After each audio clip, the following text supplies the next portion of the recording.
ከስላሴ ጋር የተጓዙ ሉቃስና ቀሌዮጳ የሚባሉ አሉ። እንዴት ነው የተጓዙት? የተጓዙት ከኢየሱስ ክርስቶስ ጋር አይደል ነው ወንጌሉ የሚለው እንዲህ ነው። በሉቃስ ወንጌል ምዕራፍ 4 ከቁጥር 13 እስከ 49 ድረስ ነው። በዚህ በ36 ቁጥሮች ውስጥ ጌታችን መድኃኒታችን ኢየሱስ ክርስቶስ መንገደኛ መስሎ ከሉቃስና ከቀሌዮጳ ጋር መንገድ ላይ እያወሩ ሲሄዱ ስለምንድን ነው እያወራችሁ የምትሄዱት አላቸው። እንዲህ ነው የሚለው በግዕዙ ከኢየሩሳሌም 60 ምዕራፍ የምትርቅ ምን እንደምትባለው ኤማውስ የምትባል መንደር ላይ እያወሩ ሄዱ ነበር። ወይ ተናገሩ በበይናቲሁ በእንተ ኩሉ ዘኮነ፣ ስለሆነው ነገር በስቅለቱ ነገር ስለ መስቀሉ ነገር እያወሩ ሲሄዱ ነበር። ወንዘ ሙንቱ ይትናገሩ ወይ ተሐሰስዎ ለዝንቱ ቀርቦሙ እግዚእ ኢየሱስ ወሆረ ምስሊሆሙ፣ ቀረባቸውና ወደ እነሱ ተቀላቀለ። ምንድነው የመሰላቸው ማለት ነው ከነሱ አንዱ። ከዛ ጠይቃቸው ምን ሆነ አላቸው። ምን ተፈጠረ አላቸው። ምን ተፈጠረ እንዴ? እንግዳ ነህ እንዴ? ዓለም ሁሉ የሚያውቀውን ሁሉ ሰው የተረዳውን በኢየሩሳሌም በዚህ በ3 ቀን የተፈጸመውን ናዝሬቱን ኢየሱስ ክርስቶስ ነው።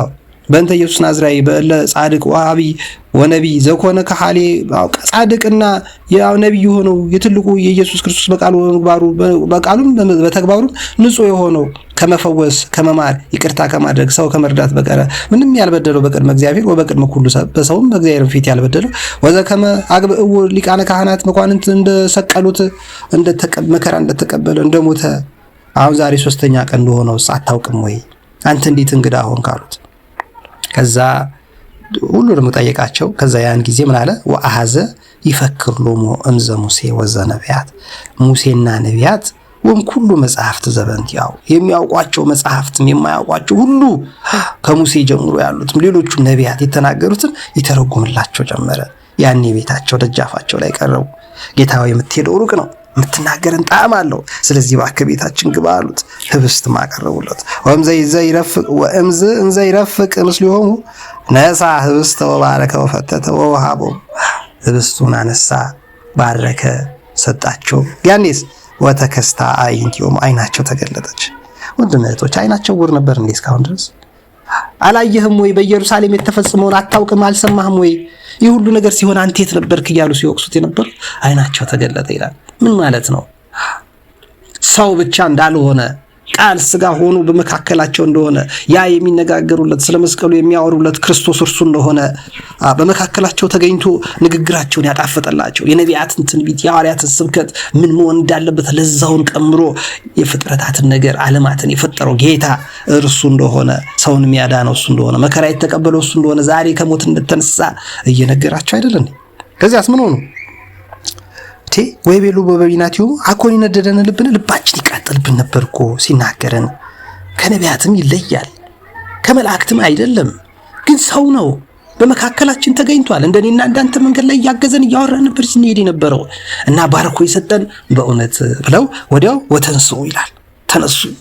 ምን ከዛስ ሶቤ ሀይቴ ሰዓት ወተሰውጡ ኢየሩሳሌም ወረከቡ ለ11 ሐዋርያት ወዳሉበት ፈጥነው ሄዱ። በእውነት ተነስተዋል ብለው ነገሩ። በዚህ ሰዓት እየተደመሙ የገጠማቸው እየተናገሩ ሳለ ጌታችን መድኃኒታችን ወንዘ ዘንተ የተናገሩ ቆመ ማእከሎሙ እግዚእ ኢየሱስ ወይ ቤሎሙ ሰላም ለክሙ ይትፍሩ ነው ተዋላቸው። እየተነጋገሩ እያለ ጌታችን በመካከላቸው ተገለጠ። ከየት አይገርምም? ሁለት ነገር አትፍሩ፣ እኔ ነኝ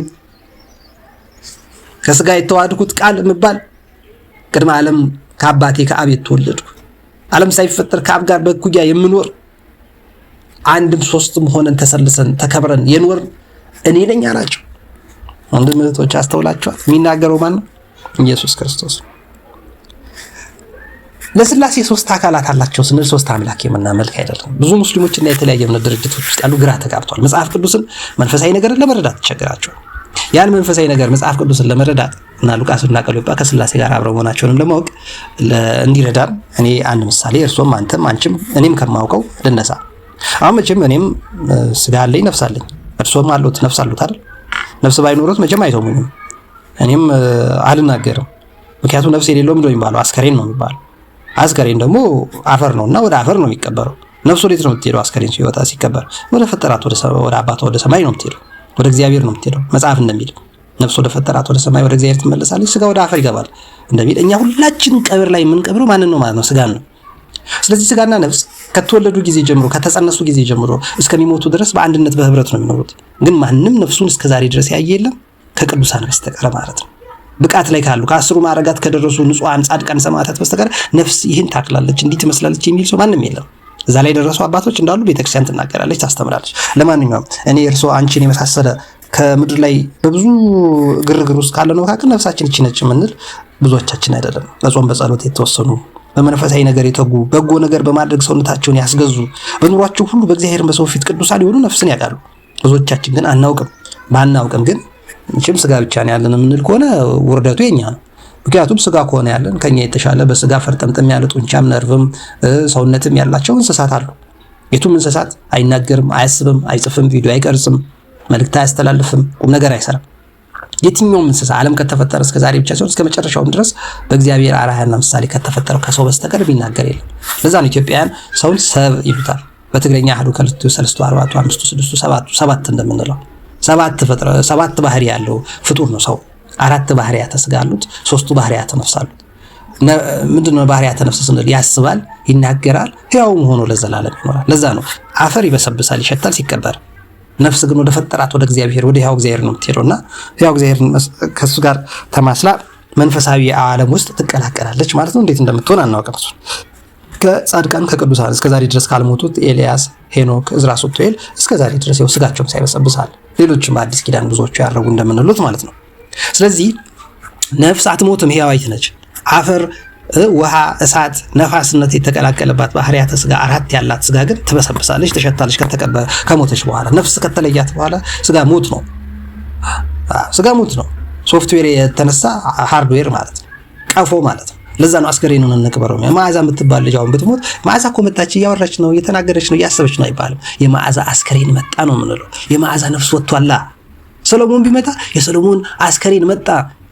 የአሸናፊ የሐጎስ ወይ የቶሎሳ ወይ ደቻሳ ስጋ ቢመጣ አስከሬኑ መጣ ነው የምንለው እንጂ ያው ጉርሜሳም ሊሆን ይችላል፣ ማርታም ልትሆን ትችላለች፣ ሐና የምትባል ልትሆን ትችላለች፣ ሰናይት የምትባል ማንም ሊሆን ይችላል። ብቻ ከመካከላችን አንዱ ቢመጣ አስከሬኑ መጣ ነው የምንለው። ለምን? ነፍስ ወጥቷላ፣ ስጋው ነው ያለው። ስጋው ነው ያለው ማለት ምን ማለት ነው? ሁለትነት ነበረን ሁላችንም። አሁን እኔ የምናገረው እርሶም የሚሰሙኝ አንተም አንቺ ሁላችን ሁለትነት አለን ማለት ነው። ሁለትነት አለን ማለት ግን አንተ ሁለት ሰው ነህ ማለት ነው አይደለም። ነፍስ አለ ማለት አንተ ሁለት ነህ ማለት ነው አይደለም። ሁለትም ቢሆኑ ስትሞት ነው። ነፍስ ወደ ፈጠራት ወደ እግዚአብሔር ስትሄድ፣ ስጋም ወደ መቃብር ሲገባ ነው ሁለትነትህን የምታረጋግጠው። አሁን አታውቅም። ጻድቅ ካልሆንክ ቅዱስ ካልሆንክ እግዚአብሔር ካልረዳ የተሰወረውን የማየት ችሎታ እግዚአብሔር ካልገለጸልህ የተሰወሩትን ዓለማት የማየት ጸጋው እስካልገባ እዚህ መግባት ይቻላል። ጾም፣ ጸሎት፣ ስግደት፣ ንጽህና፣ ቅድስና ያስፈልጋል። የግድ መራብ፣ መራቆት፣ መጨነቅ። ጾም እኮ ምንድነው? ለመታመም አይደለም፣ ለመታረም ነው፣ ለመስተካከል ነው፣ በትክክል ለመኖር ነው። በነገራችን ላይ ይህች ምድር በትክክል ኖሮባት የሚሞተው ክርስቲያን መሆኑን አትርሱ። ሌላው ዝም ብሎ አጫፋሪ። የፈጠረውን ምድሪቷን የፈጠራት እግዚአብሔር ነው። እግዚአብሔር በፈጠራት ዓለም ላይ በትክክል የሚኖረው የእግዚአብሔር ሰው ብቻ ነው። የእግዚአብሔር ሰው ደግሞ ክርስቲያን ነው። እና ክርስቲያን ደግሞ ሲኖር ሁሉ ነገር የተመጣጠነለት ነው። ምግቡ ብቻ አይደለም የተመጣጠነው፣ ነፍስና ስጋውን ያስማማ ያዋሃደ፣ በትክክል ተግባራቸውን ያረሳ፣ ለምግብ ብቻ የማይዘበዘፍ ማለት ነው ክርስቲያን ማለት። ምግብን ለቁመተ ስጋ ያህል ብቻ የሚጠቀም አባቶች እንደሚናገሩ ማለት ነው። እና ለማንኛውም ወደ ቁም ነገራችን ስንመለስ ሲሞት ነው ሁለትነቱ የሚታወቀው። ግን ሁላችን ሁለትነት አለን ብለን አይደለም የምንናገረው። ለምሳሌ አሁን እርሶ የሚሰሙኝ በነፍሱ ነው በስጋው፣ እኔ የምናገረው በነፍሴ ነው በስጋዬ አይታወቅም። አያችሁ፣ ተዋህዶ አለ፣ አንድ ነው። እግዚአብሔርም እንደዚህ ነው። ሁለት አካላት አለን፣ ነፍስ የሚባል ስጋ የሚባል አካላት አለን። ስለ ሁለት አካል ስላለን ሁለት ነን። እኔ አይደለሁ፣ እርሶ ነው አይደለም። ነፍስና ስጋው ግን ተዋህዶ ነው። ነፍሱ ሲወጣማ አስከሬን ነው የሚባሉት፣ ነፍሴ ሲወጣማ እኔ አስከሬን ነው የሚባለው። ይሸታል፣ ይበሰብሳል፣ ይገማል። ስለዚህ ይቀበራል። ቶሎ ብለን ወደ መቃብር ነው የምንወስደው። ሙስሊሙም፣ ፕሮቴስታንት፣ ካቶሊክ፣ ጆቫ፣ አድቬንቲስቱን፣ ካቶሊክ፣ ኦርቶዶክሱ ምን ነፍሱ ከወጣች ይሞታል፣ ይበሰብሳል። እንዳይበሰብስ የሚያደርግ የእግዚአብሔር ስጦታ የሆነችው የነፍስ መገኘት ነው።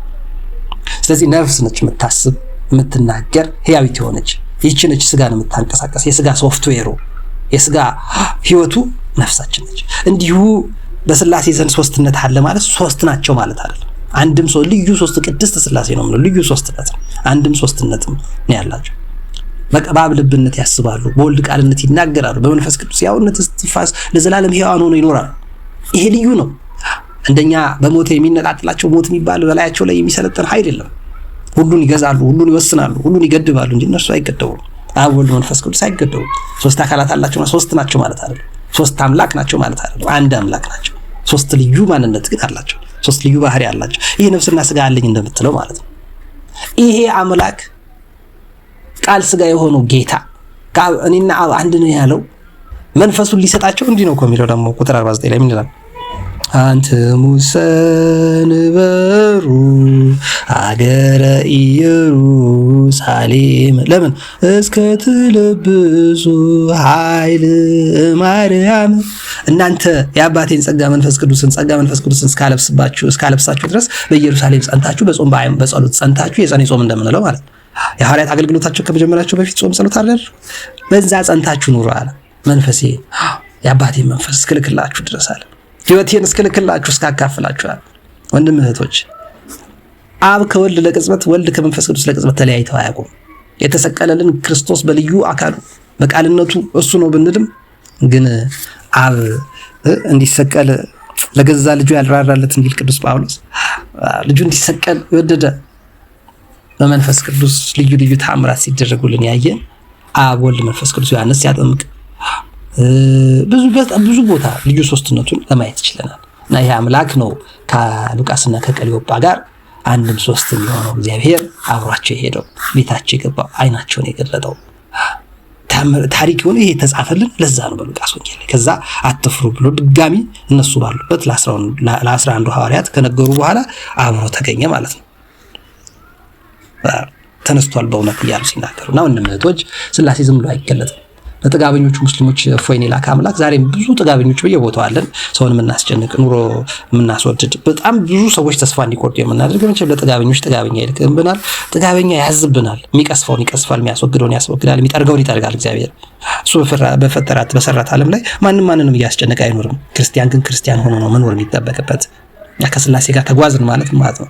ፈቃደ ሥላሴን እየፈጸምን ስለ መስቀሉ ነገር እያወራን ጤነኛ ነገር እየሰራን ምድሪቷ ላይ ስንመላለስ ስንቀመጥም ሆነ ስንቆም የትኛውንም ነገር ስናደርግ እንደ ሉቃስና እንደ ቀሊዮጳ መንፈሳዊ ነገር እጅ የማይል እንጨት የማይል የማይቆረፍድ ለነፍስም ለስጋም የማይበጅ ወሬ ከማውራት የምንቆጠብ ከሆነ 2-3 ሆናችሁ በስሜ ብትሰበሰቡ በመካከላችሁ ይገኛሉ ያለ አጋዕዝተ ዓለም ቅድስት ሥላሴ በመካከል ይገኛል። በሉቃስና በቀሊዮጳ ጋር የተገኘ እርሱ ነውና እና ተገኝቶ እንዲባርከን አያስፈልግም? ያስፈልጋል። ወንድሞች ተገኝቶ እንዲቀድሰን አያስፈልግም? ያስፈልጋል።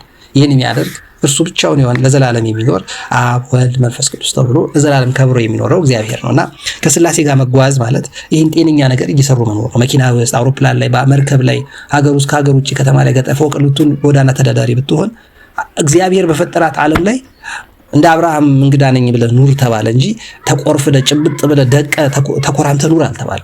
እግዚአብሔር አባትህ ነው። እግዚአብሔር አባቴ ወይ ምን ነው ታውከኝ እያልክ ጸልይ፣ ለምኑ ይሰጣቸዋል ብሏል። ምን ነው ቸገረኝ እኮ አባቴ እያልክ ለምን ይሰማል፣ ለምኑ ይሰጣቸዋል፣ አንኳኩ ይከፈትላቸዋል ብሏል። እንኳን እግዚአብሔር አንተ እንኳን እኔ ብለምን ትሰጠኝልህ፣ አንቺ እንኳን ትሰጭኝልህ።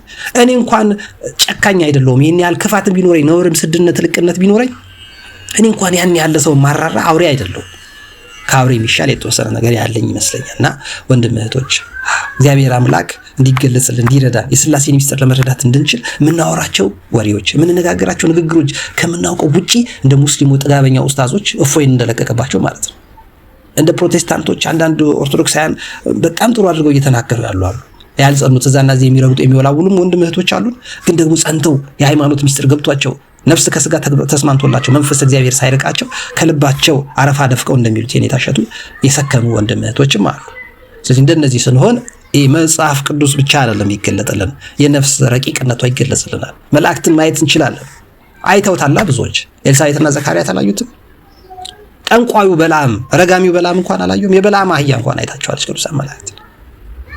ያዕቆብ አይቷል፣ አብርሃም አይቷል፣ እነ ሙሴ አይቷል፣ እነ ኢያሱ አይተዋል። ቅዱስ ዮሐንስ በራእዩ እንደተናገረ ለቅዱስ ገብርኤል ጋር አይቶታል። ዳንኤል አይቶታል።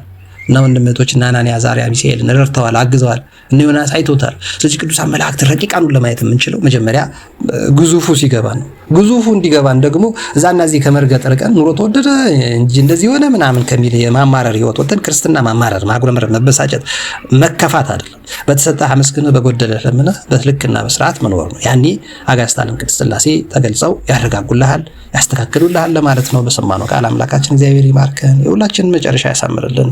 ይመቻችሁ። አትጥፉ። ሀሳብ አስተያየት ስጡ። ሰብስክራይብ